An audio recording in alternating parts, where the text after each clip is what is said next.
For me, Magis is, in a way, a typical Italian company. It's a good-sized company, good size in the way there's a potential on the kind of industrial scale, but at the same time it's still very much a family, and not only the family Perazza, but also the family of collaborators, the engineers.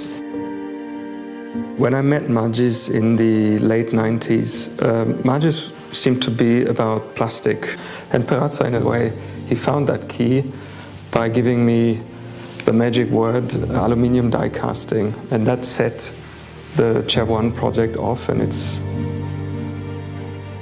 when we started to work on the chair, we just liked the idea of discovering this new technology, new to us, of die casting aluminium, which for me was the image of the hot and liquid aluminium shooting into a mold and creating a chair. And the chair means a certain geometry of a seat, but also a structure. And in a way, Chair 1 is trying to put the two things together, creating a structure that is also the geometry of the seat. And it was at this time, working on the chair, which was for me, for my office, the beginning of using three-dimensional software, creating the three-dimensional geometry on the computer, but simplifying it in such a way that we could build a physical model very quickly. And it's this detail that explains the geometry of the chair.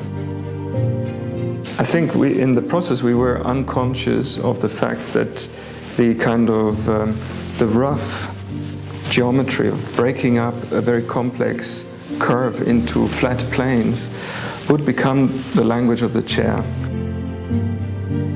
My idea of Chair 1 was always that it's a chair for outdoor, more than for indoor. And if you think of outdoor, you think of architecture, buildings, the street, cars, also trees and nature, sort of things on a larger scale than the interior kind of references, on a larger scale, but also on a rougher, harder scale. So in the end, we ended up calling it Chair 1 because the file name on the computer for the project was Magis 1, and then became Chair 1 as the first project we did for Magis, the first chair we did for Magis. And it works, people use it, I use it, and that's the best proof of the kind of a good name for something.